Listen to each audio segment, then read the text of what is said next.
And for part 2 of my It Chapter 2 spoiler talk, it is 12:24 a.m. I apologize for not including the time in the first video. To continue on with my previous video in terms of discussing at length with the It Chapter 2 spoilers, another favorite scene of mine is how we were able to more or less come to some sort of deeper understanding of Eddie. Eddie was one of my favorite performances. Well, the actor who played Eddie was one of my favorite actors of the film. It looks exactly like Eddie. Once again, I have to say, the casting department did an amazing job with the casting of the actors and the actress in that film, because it's just mind-boggling how they all resemble physically the characteristics of them as their kid counterparts. Just brilliant, top-notch casting. So 2 thumbs all the way up. Eddie and Richie serve more as a comedic relief in the film, whereas Eddie is still he married a woman who's exactly like his mother, who is very overprotective, overbearing, and just will not give him any type of space, whether it's a physical space or mental space. He is constantly haunted by the voice of his mother and by the voice of his wife. And it's very eerie how similar both his wife and his mother act. And it's still hilarious. It's still one of the most funniest moments of the film, so that's definitely a highlight for me personally. Before it gets to the final climactic battle between the Losers Club and Pennywise, I've always said, and like I mentioned in the previous video, the over-reliance of CGI in horror films typically removes any form of atmosphere where you feel yourself genuinely uncomfortable with what's transpiring on the screen, and I think that's an element that needs to be curtailed, if you will, because horror, I grew up watching the likes of Halloween, Friday the 13th, Child's Play, Hellraiser, Texas Chainsaw Massacre, Puppet Master. I mean, you have to remember, I grew up, being 38 years old, I grew up watching a lot of these classic horror films where it wasn't so much reliant on these overcomplicated, intricate, beautiful visuals to try to have it look refined on screen. It was more about the practical effects and more about how to make these characters look as realistic as possible, along with the violence being presented on the screen.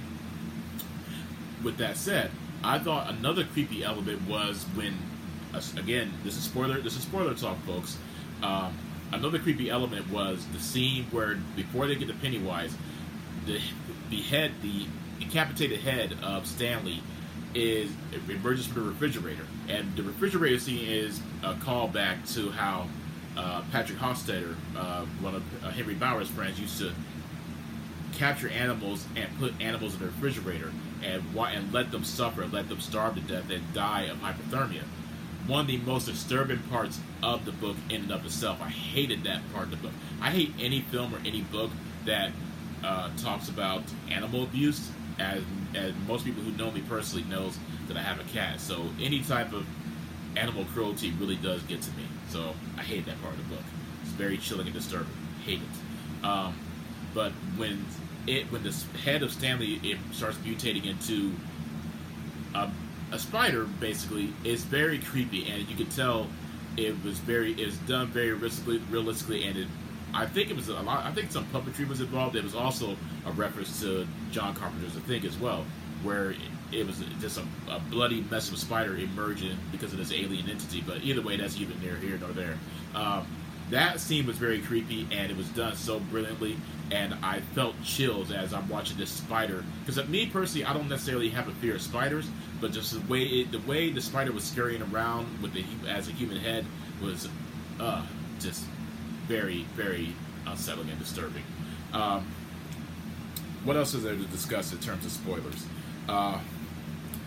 The Ritual of Chud is a very primary heavy focus in the film as well, and it talks about how the people before humanity, if you will, was trying to find ways to combat this ancient evil, and unfortunately Pennywise ended up killing every single one of them in the process. In the book, it explains that Pennywise, when Pennywise came into this realm, it basically eviscerated everything that was living and existing at that point in time, and lived lived in hibernation and emerged every 27 years and did what he was supposed to do, feasting on kids, feasting on humans, what have you. Um, the Beverly scene with Mrs. Kirsch was, again, the reliance on CGI is another, again, is the same complaint that I'm making. How the old lady scene with Mrs. Kirsch was presented, how it was done at first, was very creepy. It was very creepy, and I just remember watching that scene where you hear Mrs. Kirsch's voice emanating from the darkness, and I can remember as a kid there was this one nightmare that I had where I was in the bathroom with my dad, and I remember just looking out into the hallway, and I saw these shadows that I think it was like 4 or 5 or 6 different shadows that were just quickly skittering along into the living room. And I got up and I walked into the living room, and there was this old man who was just standing there, and he was kind of pacing back and forth, and he looked at me, and at first he seemed quite friendly. Then all of a sudden he opened the door, and there was just nothing but darkness, and there was nothing but darkness in this particular area. He tried to get me to go with him, and when I wouldn't, he turned into a violent, evil entity. And I can just remember waking, and this was a nightmare that I had as a kid, and I just remember waking up absolutely horrified. That's what that scene reminded me of with Beverly and Mrs. Kirsch, how you hear these heavy footsteps running towards her, and what emerges from the darkness. Again, it should have been creepy, but the fact that it was CGI, for me, it became more laughable and not necessarily as scary as it should have been. It doesn't necessarily detract or dampen the quality of the film in and of itself, but it's the fact that it would have been so much more creepier if it was more practical and realistic looking. Because the scene, the build up to it was absolutely perfect. It was perfect, exactly like the book too. I mean, the book, obviously, Beverly is drinking. Slowly but surely, Beverly realizes she's drinking liquefied feces. In the film, she's drinking tea, so that doesn't change. They changed that element from the book into the film, which was probably good for everybody else in attendance. But that was a great scene, but it could have been absolutely perfect if they just did it more practically. The scene where you see Bill Skarsgård not in makeup, and he slowly starts changing his face was just brilliant. Bill Skarsgård is Pennywise. I prefer Bill Skarsgård's performance over Tim Curry. Not saying that Tim Curry wasn't great with what he was captured as a character, but Bill Skarsgård's performance is a lot more faithful to Pennywise in the book than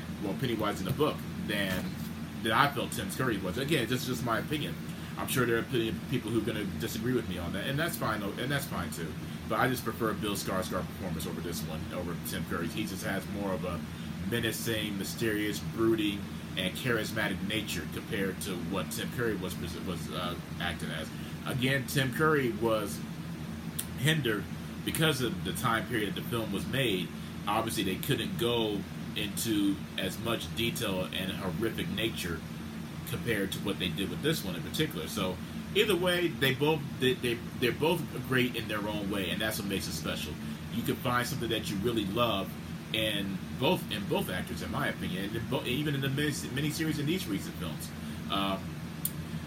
In the miniseries, though, I will say to compare that to It Chapter 1 and Chapter 2. In the first film, in the miniseries, it actually explained how it is a shapeshifter, and in the book how it can change into any form it wants in order to strike fear into his victims. That isn't necessarily so much of a focus in these films. He's seen more in the clown form than anything else. Excuse me. So that I will say that I wish they could have actually maybe gone into a little deeper into his shapeshifter transforming abilities. Maybe we could have seen him. Maybe we could have seen Pennywise as a wolf man. Maybe we could have seen Pennywise more as a mummy. Maybe we could have seen Pennywise as a creature from the Black Lagoon. Maybe if they actually faithfully, not that I would have wanted to see it, but maybe they actually faithfully depicted the scene where he kills Patrick Hofstadter, and the description of how his face is changing because Patrick wasn't necessarily afraid of anything except for slugs that had frightened him as a kid. But in the book, because Pennywise is not able to really, uh, I guess, solidify a particular form he wants to use on Patrick. The way it's described, how his face is contorted and moving, how slugs are just all over it, and how he's dragging Patrick into the swamp before, and the last thing Patrick can see, and he's attempting to scream, but he can't because he has slugs going down his mouth.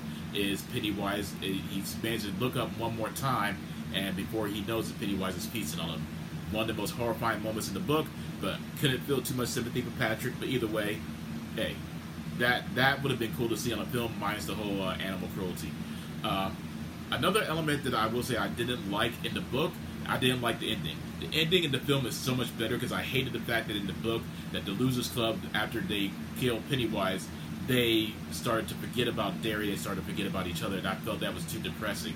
I love the fact that they remembered each other, and I guess it would have made sense that they would remember each other considering how since it's taken place in our era, in our modern technological era, it'd be kind of hard to forget one another, especially with the use of cell phones, social media, and the internet being such an expansive tool. It'd be kind of hard to forget one another, especially with Mike having the picture of them having the picture of all of them in the photo booth. So that in and of itself, I really loved how they kept in touch with one another and remembered each other.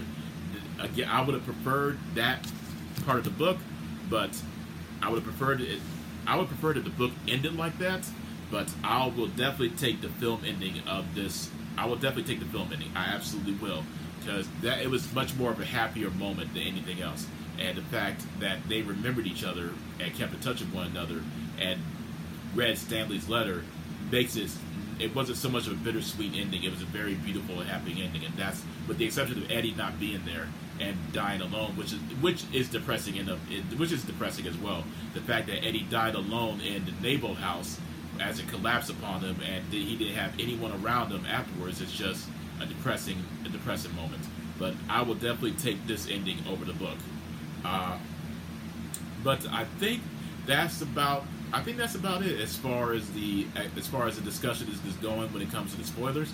But again, let me know in the comment section what you thought about it. You can even let me know in my Facebook comment section what you thought, and maybe certain things that you felt could have been improved upon, or what you really enjoyed about it. Either way, I'm glad to have shared my thoughts with you guys. Again, I will let you know what my next review will be as far as a theatrical release is concerned. It's probably going to be, again, I'm going to have to look and see what the next release date is going to be. I'm not necessarily sure I want to review Hustlers. That's really not appealing to me. But I'll let you guys know. Either way, I hope you guys are remaining safe. Take care, and I will see you all again. Peace out.